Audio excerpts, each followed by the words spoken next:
it's probably easiest to tackle the Nazis and Atlantis first. There were a number of esoteric and occult influences, as most people know, on the Nazi Party during its formative years before they actually took power.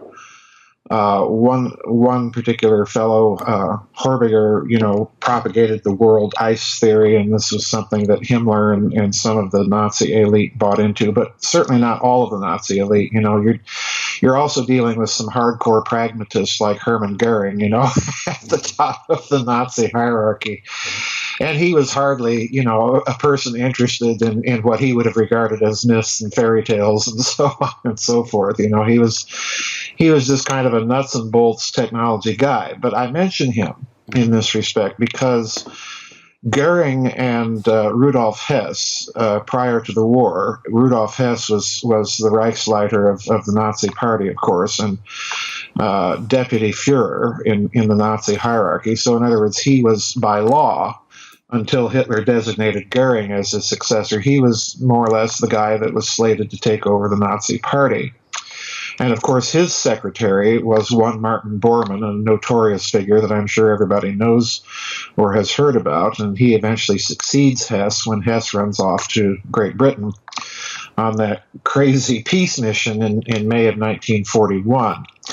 But Hess definitely was a man that was interested in the occult, in esoteric literature and lore and legends like Atlantis and so on. So it's very interesting that you have these two gentlemen, Rudolf Hess and Hermann Goering, that sponsored the the German expedition to Antarctica that traveled down to Antarctica in the autumn of 1938, specially outfitted. They even got Admiral Byrd from this country to come over and lecture the Nazi expedition people on the conditions that they would expect to find in Antarctica and so on and so forth. So there's even a connection of this expedition to the post-war expedition of Admiral Byrd, because, of course, he goes down there with Operation High Jump in 1947, returns. It's outfitted for 8 months, and he returns after a few weeks,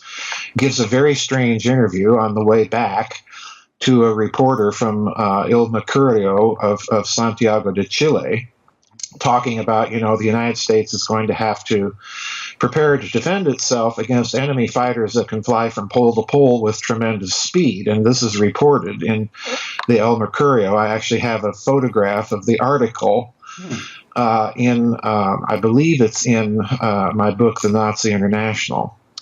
So anyway, this gave rise, of course, to all sorts of mythologies within the alternative research community that Admiral Byrd's forces had either encountered extraterrestrial UFOs down there or some sort of Nazi hidden flying saucer research base, which, again, is one of those myths that's out there. I do not subscribe to it. I want to make that absolutely clear. But it is clear that the Germans went to Antarctica in 1938 and 39. The expedition returned to Germany in 1939 as the war clouds were gathering for the Second World War. So the real question is, why do you have someone like Hermann Goering, who, of course, founds the German Air Force, the Luftwaffe? He founds the Gestapo. He is in charge of the Nazi economic and rearmament plans.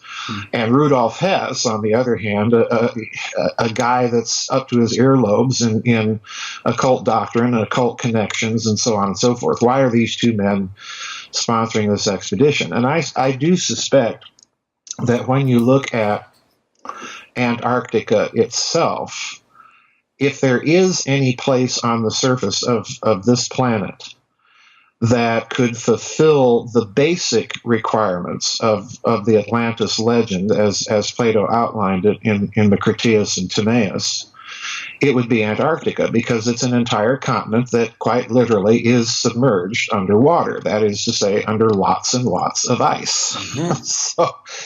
So I do think that there's this hidden Nazi connection, or hidden esoteric connection to the Nazi expedition, and it may have played a hidden motivation to that. The trouble is, we know very little about that expedition, because when it returned to Nazi Germany, Goering had a medallion struck to commemorate the expedition, and of course the crew members were given medallions, and it was briefly reported on the Deutsche Wochenschau, the weekly newsreels throughout Germany. But after that, you didn't hear anything more about it, and pretty much everything that the expedition may have discovered was probably classified by the Nazis, which is why it's so difficult to find out anything about it that has a provenance in terms of evidentiary value that you can trust to use for it. There have been reports of occasional newsreels and films that appear occasionally on the internet, but it's difficult to assess whether they're legitimate or not. So we're left questioning. Mm-hmm. But I do think, given Hess's involvement, his interest in the occult, and then, of course, given Heinrich Himmler's extreme interest in occult and esoteric matters, that this may indeed have been one of the motivations for the Nazis to go down there. I suspect that if that is true, then you're dealing with another speculation that they were perhaps looking for potential lost technology of that civilization. So there is a Nazi connection here. The more difficult part of your question is the Hermetica. Is there a connection of that body of literature to Atlantis? And right up front, you have to acknowledge that the Hermetica itself makes very, very few, if any, outright allusions to it. However, the Hermetica do claim to be the writings and wisdom that was passed down through the ages in Egypt from the lost wisdom god Tehuda, who, according to the legends, stored all of his knowledge of science and mathematics and so on two pillars. And of course, that has raised speculation that the Great Pyramid and some of the other pyramids were these pillars. Mm-hmm. The problem with the Hermetica, as I pointed out in that book, was that the Renaissance humanists in Italy, Cosimo de' Medici, was in fact the man that paid money for the Greek texts of the Hermetica and then eventually published them in Italy. They had been handed down, and there were bits and pieces of the Hermetica that were known in Western Europe prior to his publication of them, but the entire text was a different matter, and this is what he got his hands on and eventually published. The tendency of the Renaissance at that time was to take the Hermetica texts at their word, that they did indeed represent the lost teachings of Egypt. And of course, this caused a firestorm, if you want to put it that way, of controversy at the time. And eventually, because the Hermetica were so influential during the Renaissance, an English scholar by the name of Isaac Casaubon delved into the question of their authenticity. And he made a case, and quite a very good one, that there were the presence of Greek words in the Hermetica that dated no earlier than the 2nd century AD. So in other words, they couldn't, they weren't even as old as Plato. So they couldn't possibly be something handed down from ancient Egypt and the ancient Egyptian wisdom god. And their matters rested academically, more or less, since the Renaissance, up until about 2 to 3 decades ago. What Casaubon's study did is it essentially drove Hermetic thinking and the texts themselves back underground for quite a period of time, because the humanists could no longer appeal to them as a body of text that predated the biblical text. This is essentially what happened. The interesting thing is that modern scholars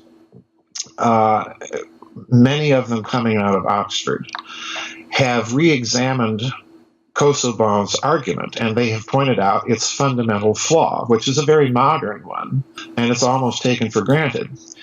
We have the idea that if you write a text and put your name on it, then the text originates with you, okay? This is the essential logic underwriting Kosovo. The problem is the ancients don't have that understanding of authorship. What the ancient conception of authorship is if the ideas or the concepts embodied predominantly in whatever text that you're dealing with come from an identifiable source, then that's the source of it. So in other words, an ancient will sit down and write a text, and if he thinks that he's following or is actually following the teaching of any particular school, then he'll attribute the ideas and origins not to himself or, dressing them up, but to the original, what they regard as the original font for them.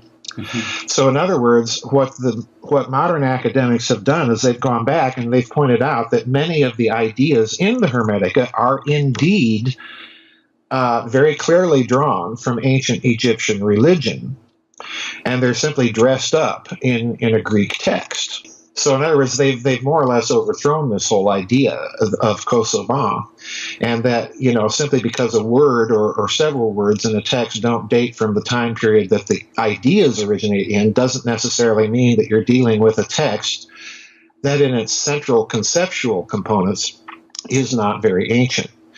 So if that's the case, then we have to go back to what the Hermetica actually say. They make the claim that they are coming ultimately from any ancient Egyptian wisdom that is traceable back to the wisdom god Tehuta, who, of course, the Greeks called Hermes. And if you look at the Egyptian text, Tehuta is often called the twice great, or so on and so forth. So it was very natural when Alexander conquers Egypt and brings all of his Greeks with him, and they start examining these Greek texts talking about Tehuta, that they identify him with Hermes. Okay, there's that factor involved in all of this, but given the modern scholarship, basically they've thrown the door wide open again that these texts could indeed be, in some of their core elements, something traceable back to an antediluvian period of Egypt. And, when you say that, then you're immediately bringing up ideas of floods and Atlantis and so on and so forth. So, yeah, this has been an argument that's been going on for centuries, in other words, and it doesn't look like it's going to stop anytime soon. The Nazis certainly would have been aware of the text of the Hermetica. German scholars studied it just like British and French and Italian scholars studied it. So it's not something they would have been unaware of. I don't know of any extant document or evidence that definitely connects their Antarctic expedition to any Hermetic influence. But again, this is a case where they would have been guessing between the lines, much like we are, and thinking that, okay, if there's one place on Earth that fills the basic bill for Plato's Atlantis legend, then it would be Antarctica. The way I've handled the Atlantis myth is I'm doing one of those exercises where you say, okay, assuming what they say to be true, what are the implications? Well, if we go back and look at Plato and his dialogues where he's talking about Atlantis, he tells you very directly that he is repeating a story he heard from his uncle, who in turn had been initiated into the Egyptian mysteries by an Egyptian priest. So in other words, number one, Plato up front is telling you that you have to accept me on my word that I'm hearing this story, and that I'm not talking big allegories here, that I'm not making up fiction. And number two, if that's the case, you also have to reckon in the fact that if you're dealing with wisdom that's been handed down, it's been handed down probably in a form that is designed to both reveal and conceal wisdom over a prolonged period of time. Mm-hmm. So I've taken the Atlantis story to be kind of a multi-layered, deliberately constructed allegory that can be true on a multiplicity of levels. In other words, it may have a terrestrial solution. It may have an extraterrestrial solution, because we have to remember that for the ancients, terms like continents or mountains could be used interchangeably with planets. Terms like oceans were often, or abysses. The abyss was something that they used for actual physical oceans with lots of water. And it was also a term that they also used for space, for interplanetary space. It was, it was an ocean to them. So in other words, once you understand that the ancients are speaking in a multitude of levels at the same time, and approach the Atlantis story in that fashion, then it could be true on a multitude of levels. There could have been really a continent, but by the same token, it could be an allegory for a mountain or a continent that sank under the ocean. In other words, a planet that literally disappeared into the abyss of space.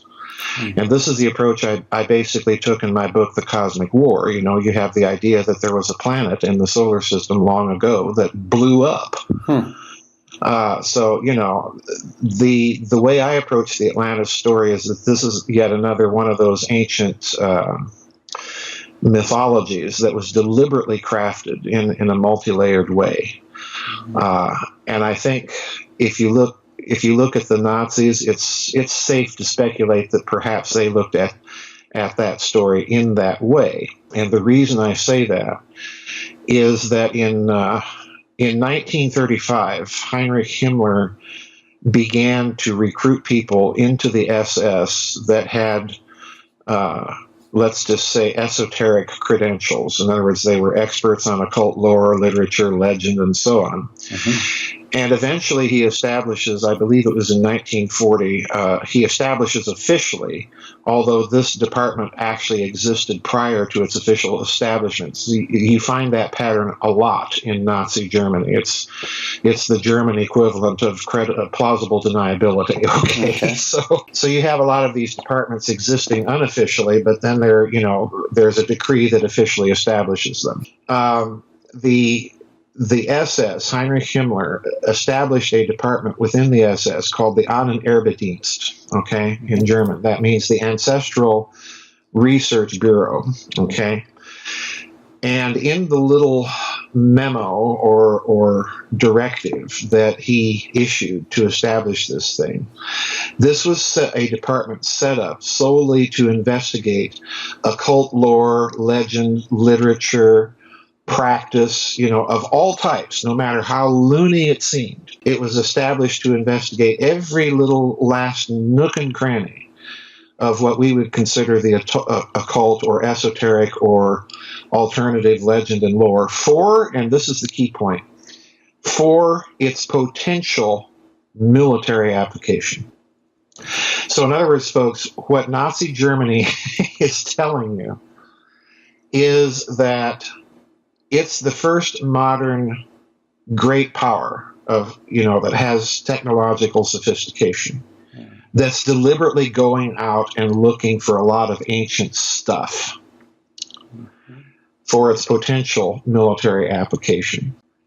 So in other words, we now have the weaponization of archaeology, if you want to put it that way. To me, this is a clear signal that the Nazis suspect there's something up. So something is going on in these ancient texts that clearly indicate that there's a very sophisticated, very destructive technology that simply went missing when we blew ourselves apart in an earlier period of human history, that's now lost in the mists of prehistory and lost in these legends and texts and lore. So I think it's, given all of these kind of background circumstances, I think it's a plausible speculation to argue that, yes, they were going down to Antarctica to look for something, which they suspected may have been there. So, put that in the context of the fact that, Secretary of State John Kerry just made a little junket to Antarctica. We've got Prince Harry of Great Britain. We've got King Juan Carlos of Spain, before he died, went to Antarctica. The Patriarch of Moscow a few months ago. Russia itself is saying, well, he was down there to bless an Orthodox chapel for the Russian mission there, which, that's a plausible cover story. But the fact of the matter is, any Orthodox bishop can go down there and bless that chapel. Why do you have to get the head of the Russian Orthodox Church to do this? And, do it after his meeting with Pope Francis on top of that. So, it's a very strange list of people that have shown an interest in Antarctica. And if you add it all together, what you have is Hermann Goering, Rudolf Hess, John Kerry, Buzz Aldrin, Kirill III, Prince Harry, King Juan Carlos. That's a very bizarre list, and I don't know about you. That tells me there's something going on down there. And, they're not going down there just simply to study global warming data. Hermann Goering is not going to be interested in climate change data. And, for John Kerry, that was the cover story the State Department put out. Well, John Kerry's the chief diplomat of the United States. He took that quote-unquote detour during a diplomatic junket that he was on at the time. He could, he's the Secretary of State. He can make a phone call in Washington, D.C. and get all the climate change data in the world that he could have wished for from Antarctica. He doesn't need to fly there. Mm-hmm. So that has all the appearance to me of being kind of a spin or a cover story of some sort being put out for what the real purpose is. And the same thing with Buzz Aldrin. He made that tweet before he went down there that, I'm ready to take off for the launch pad. And I thought, okay, well, on the one hand, he's just an astronaut and using astronaut language to say, I'm getting on the plane, But the other way of interpreting that is, I'm getting on the plane to go to the launch pad. We're left speculating here, but everything on my suspicion meter tells me that, yeah, there's something going on down there, and they're not telling us about it. The Mesopotamian texts are full of this stuff, the war between Marduk and Tiamat. And the Epic of Ninurta is one of the texts that appears to allude to this war. And I reproduced the entire text in the Cosmic War, and I did it for one fundamental reason. When you sit down and read that text, it's immediately clear that you're not reading an epic of any sort whatsoever. When I think of epic, I think of Homer, Iliad and the Odyssey. The last thing I would think of would be the Epic of Ninurta, because when you sit down and actually read the text, it's about as exciting as reading the index to a Sears catalog, and that's literally what it is. It's nothing but an inventory of the technologies that were recovered from the losing side in a war. That's all it is. It's like reading the report of the French and British military attachés on German war-making potential to the Treaty of Versailles. And you sit down and read it, and you quickly discover that this is nothing but an inventory of some sort of technology that appears to be crystalline or at the minimum stone in nature. And it has four categories. Some of these technologies were taken off and used by the victors in other applications. Some of these technologies were studied. Some of them were destroyed. And then there's a fourth but very, very small category of a few of these stones, tablets of destinies, whatever you wish to call them. A few of these stones that could not be destroyed and that appeared to have been referred to in the text as some sort of philosopher's stone, if you will, of weapons technology. And those were hidden. That's key. Those were hidden, according to the text. And once you acknowledge that, okay, if all of this is the case, and if indeed these ancients are talking about something that really happened in the only language that they knew how to talk about them, then you have to admit that somewhere on the surface of this planet, or possibly elsewhere, may be a cache of a lost technology, and with obvious military potential. So, put that in your thinking cap as you go back and recall what Heinrich Himmler said about the Ahnenerbe-Dienst. They had access to the same texts. And if they were reading them with these kinds of paleophysical or speculative scientific lenses, then it doesn't take much money to fund an archaeological expedition. In other words, the potential returns on investment for a minimum amount of risk are huge. So are you going to go looking for this stuff? Yeah.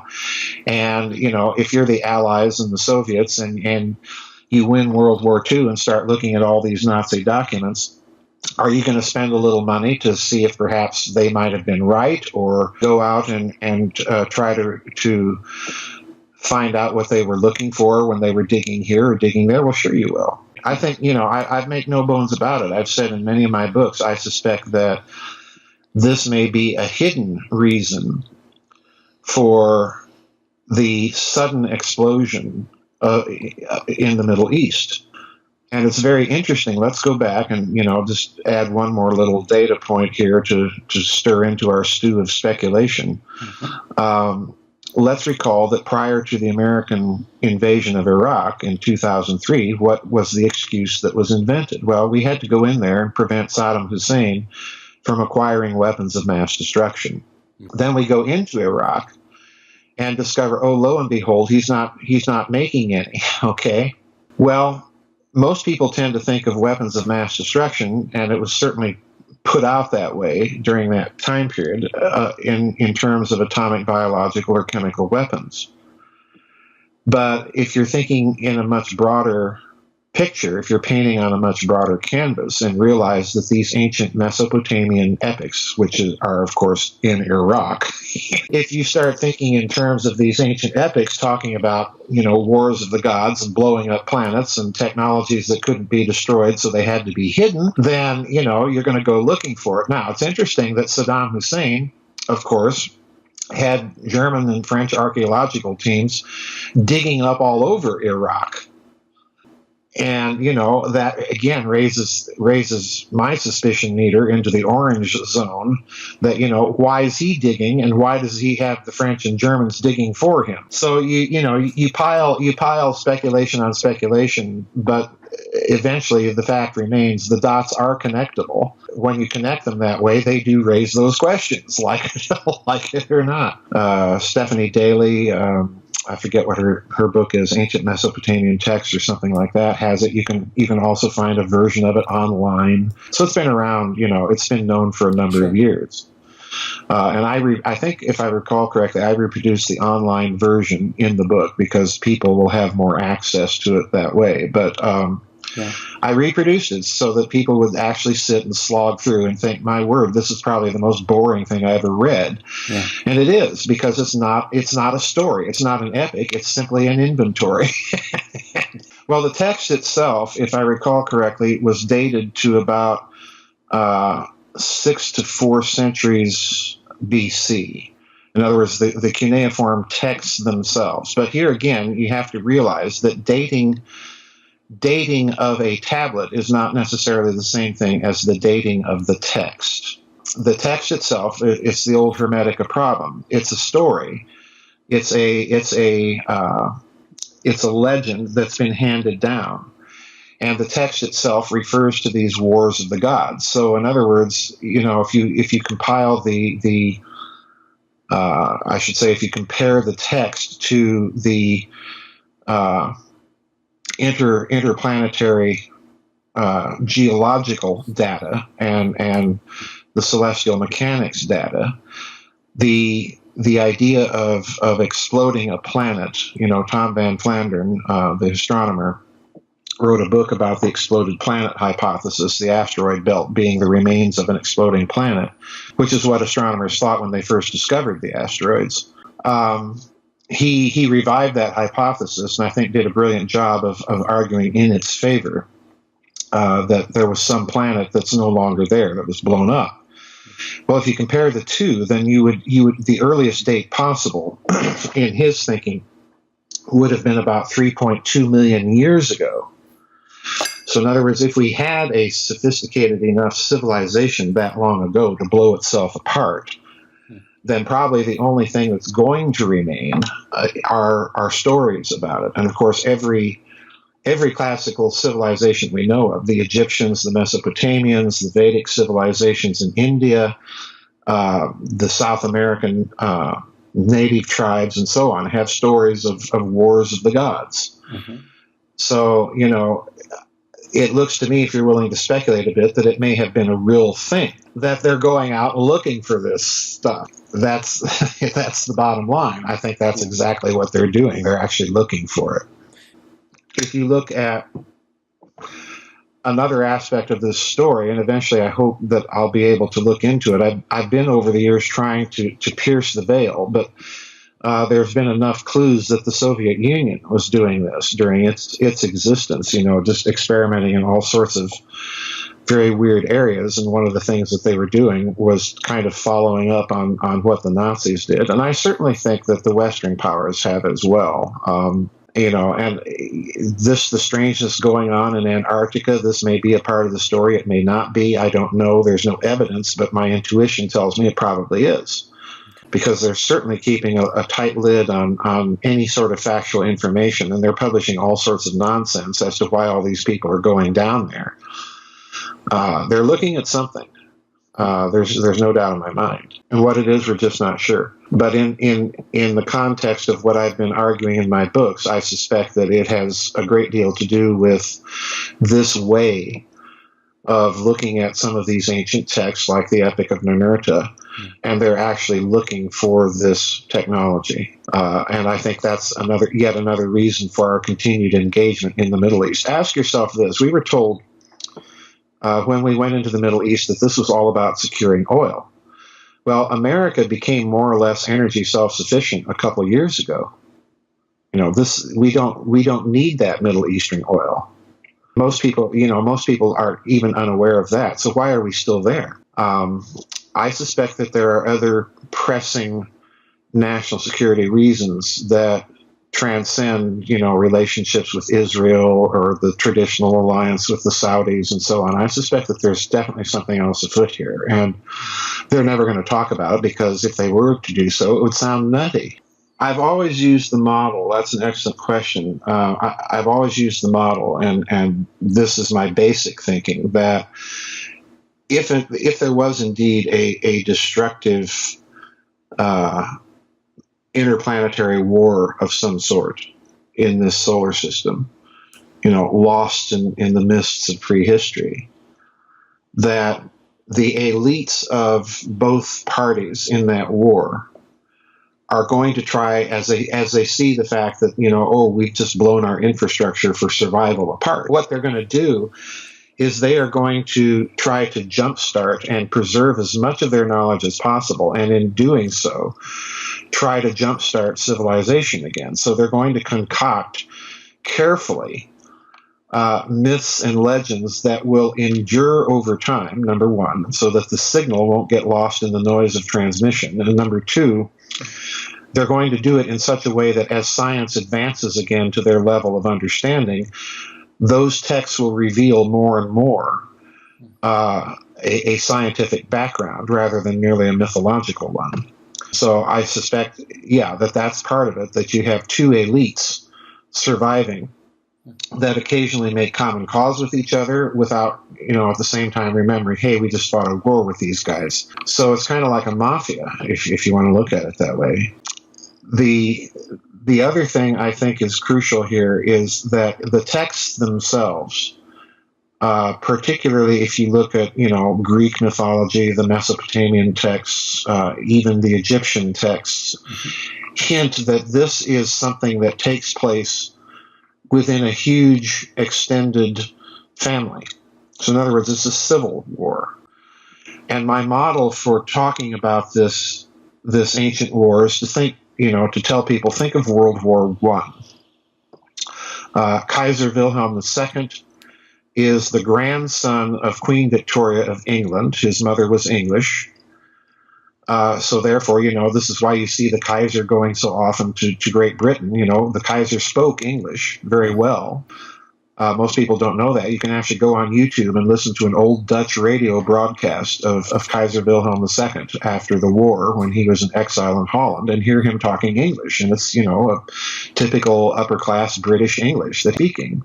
But, he's related to the royal family in Great Britain. His cousin is King of England during the war. He's related by marriage to Tsar Nicholas II. And, related to most of the other royal houses in Europe, including the Habsburgs, the Savoys. So in other words, if you look at World War I in a certain sense, it's a big family feud. And, the result of it is, peculiarly, the only royal family, the Windsors, or to give them their proper German family name, the House of Saxe, Coburg und Gotha, they changed their name to Windsor during the war because, everybody knew that the whole family was German. The ancient texts are saying the same thing. You have this god fighting that god, but if you look at the family tree, so to speak, they're all related to each other. Well, if we assume that all of these texts are talking more or less in a very broad way about the Atlantis myth, the most compelling ones that I personally think that reveal this war and this relationship would be things like the Epic of Ninurta, the Edfu texts in Egypt, which you can't even get a hold of translations of those, to my knowledge, in any public forum. You're still reliant on secondary sources, and I forget the name of the lady that R.H. Reynolds or something like that that published a book about the Edfu text, but nevertheless fascinating. Andrew Collins has published a bit about the Edfu text, but those texts, some of the Ugaritic texts, which is a civilization kind of at the northwestern end of the Fertile Crescent on up into Turkey. Some of those texts talk about it. Certainly some of the Vedic texts, again, the Ramayana, the Mahabharata, they talk about wars of the gods all the time. This is a fairly universal idea. And again, you get a whiff of that war in Plato's version of it because, he emphasizes over and over again that Atlantis was a very warlike society, made war on Greece and was ultimately defeated. So, the idea of war in Atlantis and advanced technologies are always kind of hovering, clustered together. And some of the South American Indian legends have some very interesting perspectives on it as well, particularly the legends surrounding Pumapunku, Titicaca in Bolivia. So this is a fairly widespread phenomenon. And the clincher here that takes me back to the idea that with the Atlantis mythology, and I'm speaking now not simply in terms of Plato's version, but the whole cluster of concepts around it. When you look at it and look at the Mesopotamian texts and realize that when you're dealing with the gods in Mesopotamian lore are closely associated with astrology. So in other words, many of the names of the gods are names of celestial bodies, planets, and so on. And they're always associated with mountains. Mountains become another, as I said before, another term for planets. But mountains are also the same word. And I forget now the Akkadian word for mountain. I should know that. I've been working too hard. But the same word for mountain in Akkadian is the same word for a pyramid, for a ziggurat. So, look at that cluster of concepts now. They're all banded together: planets, gods, mountains, and pyramids, and war. It's a very strange thing. And the bottom line for me is that, yeah, I do suspect that there's a kernel of truth lurking here in the middle of all these myths and civilizations in that part of the world. And the gigantic scale of their construction, the skill that was evident in that construction, and I'm not talking just about the Great Pyramid of Giza. I'm thinking of Baalbek. I'm thinking of Pumapunku in South America. These enormous structures that baffle engineers to this day. How did they do this? And do it with such precision that's difficult for us to reproduce to this day. So there's a technology here that we are simply, we're staring at the manifestation of that technology. My only academic publications were in theology. Look, we have to get over this idea that you have to have a credential in something to have an arguable opinion. Scientists are always making pronouncements about theology, so I don't have any hesitation to make. What I am is I'm a documents researcher, and I'm willing to speculate on the basis of a kind of, okay, take this proposition as a given, then what does it mean? That's what I'm doing. I'm taking the text more or less as the given that they are reporting as truthfully as they can in the language they had available on things that may have happened, and trying to examine them in a modern scientific context. And when you do that, it is clear that something is going on. And when you combine all of the data together, it's giving you a pretty good prima facie case, if I can use the legal term, that something happened. It may have been a war, and if it's a war and it was that destructive, then there's a technology behind it. And if there's a technology behind it, there's a civilization behind it. So, the argument is fairly clear. It's an interplanetary war. One of the things, if people don't believe me, in the Cosmic War book, toward the end of the book, I point out, I have a picture of the moon of Saturn that's called Iapetus or Iapetus, all right? And this picture was taken by the Cassini probe as it approached Saturn. And next to that picture is a picture of George Lucas's Death Star from the Star Wars movies. And if you compare the two pictures, I defy anybody not to have their jaw on the floor, which is interesting because, of course, if it's a moon of Saturn, that raises the stakes again, because Saturn, the planet, is Kronos in Greek. Mm-hmm. And when you examine the Greek mythology, where is the war of the gods fought and who's fighting it? Well, it's the Greek god Kronos, the war of the Titans, the Gigantomachy. So again, you have to read these texts very, very carefully. They're multi-layered thing. You must remember that the names of the gods are also names of planets. So what does that mean? The catastrophists think that this is simply an allegory of planetary collisions and acts of nature. I don't. I think that the names of the planets are like titular names, okay? The Kronos being the name of whoever's in charge of Saturn at the time. And again, when you start piling up the evidences that many researchers have put out that certain features on celestial bodies in our solar system, if this is the case, then you're dealing, and I think there's, again, enough evidence out there that prima facie allows one to hold that position as a rational position. Certainly it doesn't constitute proof, because any picture can be doctored.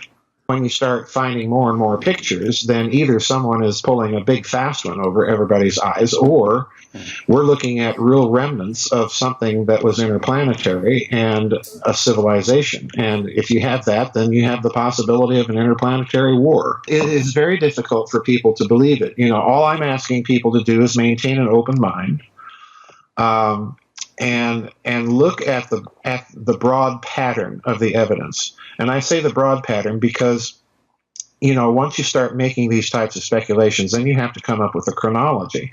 But once you start delving into the chronological problems and all the academic disciplines associated with them, then you realize what a huge task it is. So what I'm trying to do is, I'm not trying to build the building. I'm simply trying to build the scaffolding. I'm trying to build the foundation and the framework, as it were, for the actual building to be built. But that's going to take, it's beyond the capability of any one individual. That's really something that's going to take, a lot of people over a long period of time, challenging each and every last aspect of the detailed paradigm of academic orthodoxy about ancient human history.